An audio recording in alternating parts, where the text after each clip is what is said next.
Welcome to this week's study.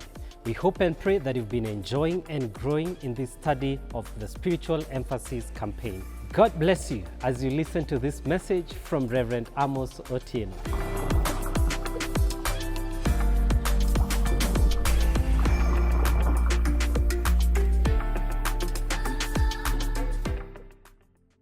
So here we see Peter jumping into the water, walks on water, but then something dramatic happens. He begins to sink.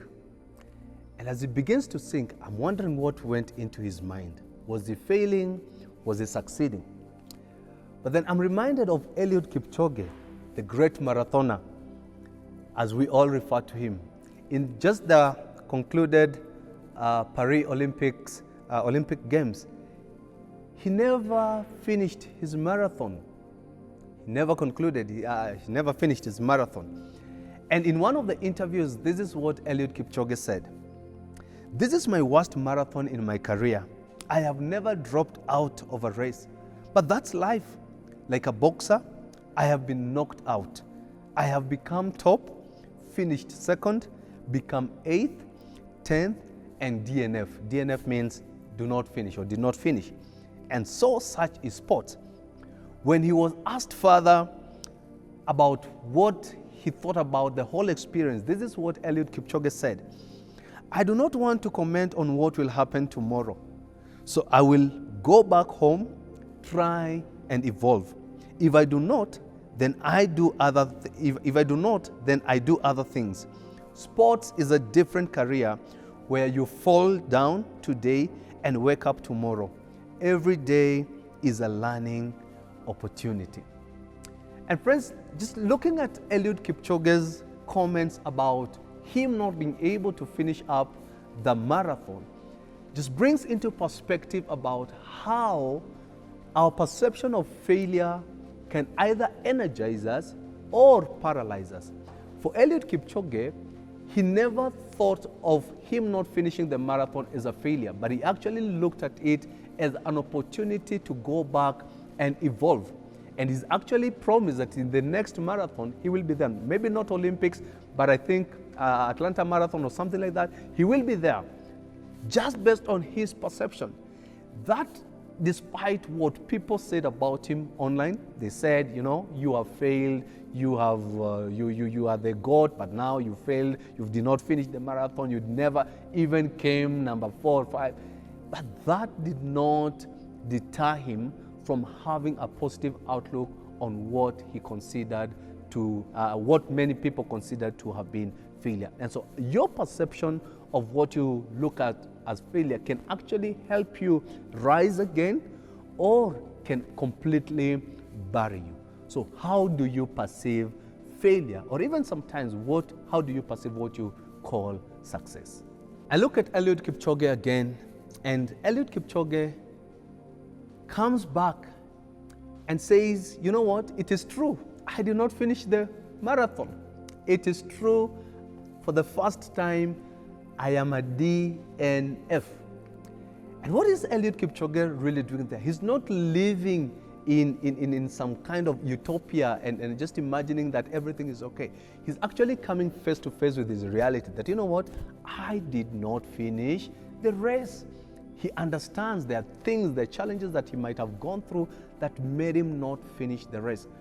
But what does he say about it? He says that he's going to look back and understand what is it that happened that made him not to finish the race. And so he completely takes this that looked like a failure to be a learning opportunity for him, asking himself, what did not work? What worked well? What is this that I did not do properly or correctly that made me to get to where I am today? And so that is what our perception of failure or how we view failure sometimes can help us, and just beginning to ask ourselves those honest questions, confronting them, naming them, and just seeing them for what they are. Because if we are not authentic about our failures, then we are not able to confront them. We are not able to rise from them. So what we learn both from Peter and even from the example of Eliud Kipchoge, is that he's able to note that indeed this happened. It did not happen as I expected. It went down. I did not finish the race. I did not succeed in that business as I had planned. I did not do this. But that is not deterring him from thinking, okay, what is it that I would have done so that looked like failure shouldn't be repeated again. So that is why that aspect of just being authentic, being truthful becomes very important, because it energizes you. It gives you the ability to have a positive outlook, and not just a positive outlook, but even hope for tomorrow. Because the moment your hope is died, then you are completely finished. Okay?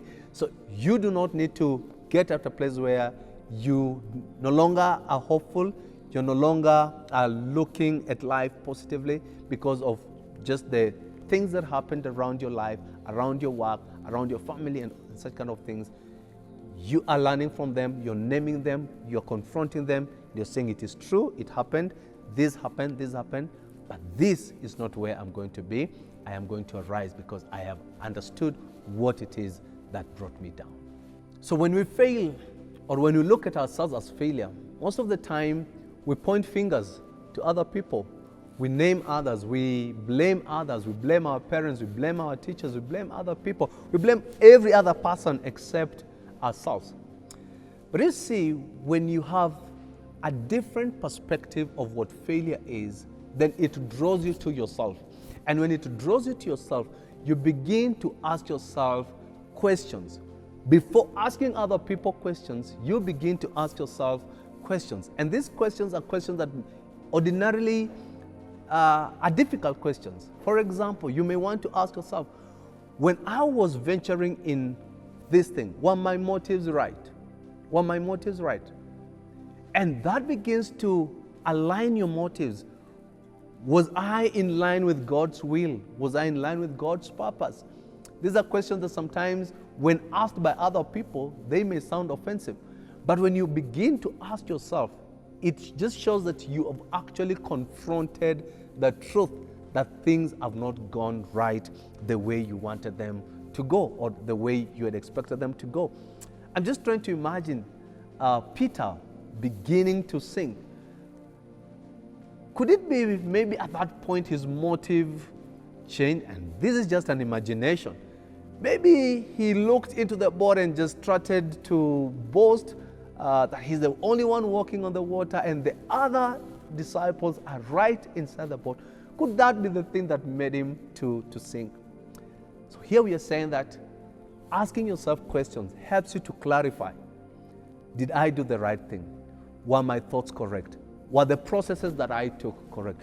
Are there other things that I needed to have done that I did not do to enable me walk that path? And so do not be afraid to ask yourself these difficult questions.